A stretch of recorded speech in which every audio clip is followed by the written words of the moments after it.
Hi, my name is Reika, and today I'm going to show you different alternatives to pigeon pose, reclined pigeon pose.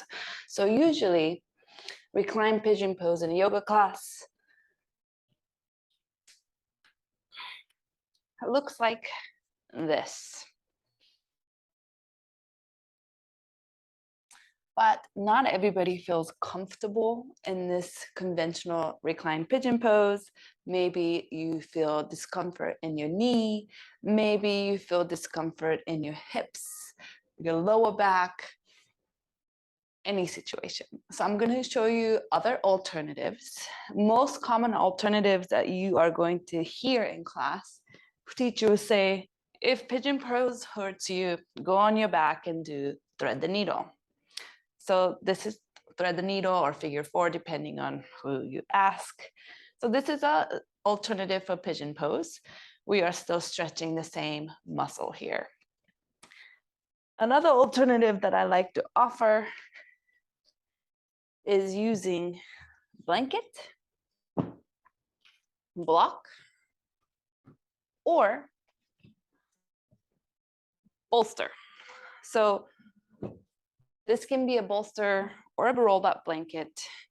You could do a pigeon pose with a bolster or a folded blanket under your pelvis. And you can fold forward. You can even put blocks. So this can be done with a rolled up blanket. And some people will teach this also with block. So if you are feeling uncomfortable and you have a lot of space between your pelvis and the floor, you could put block under. You could even stay up. You can walk your hands forward, come lower.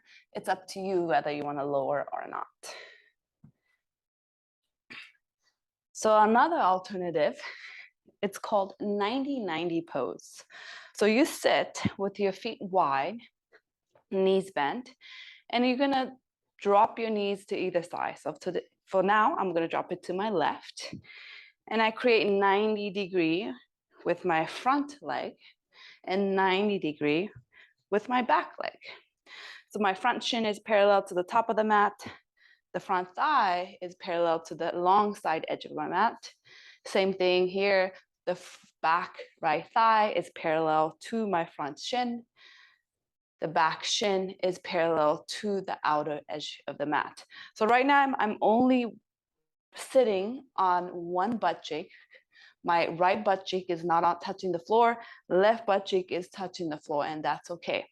And you turn your torso to face forward, and you start to walk your hands forward any amount. So maybe you're here. Maybe you drop your elbows down. Again, you can use blocks and place your elbows on blocks. This will also stretch the same muscle group. And a lot of time in my experience, people who experience knee pain in pigeon pose, in this version, knee pain disappeared. So this is a 90-90 pose, and you can switch and do it on the other side. Same thing, 90-degree, 90-degree, turn to face forward, and you walk your hands forward, maybe elbows drop, maybe forearms drop, maybe put blocks under your forearms. So this is another variation of pigeon pose. And last variation of pigeon pose that I want to offer is using a chair. For anybody who have hard time getting up and down from the floor, you can do pigeon pose with a chair, just like so, placing the front shin on it, back leg behind you. You can be on your toes, or you can untuck your toes. I find it more stable with my toes tucked. And this is another variation of pigeon pose. You can stay here, you can lower your elbows down, just find what works for you. So this version's great if you don't want to go up and down from the floor. So these are all the different types of pigeon pose. Try them out and let me know which one is your favorite.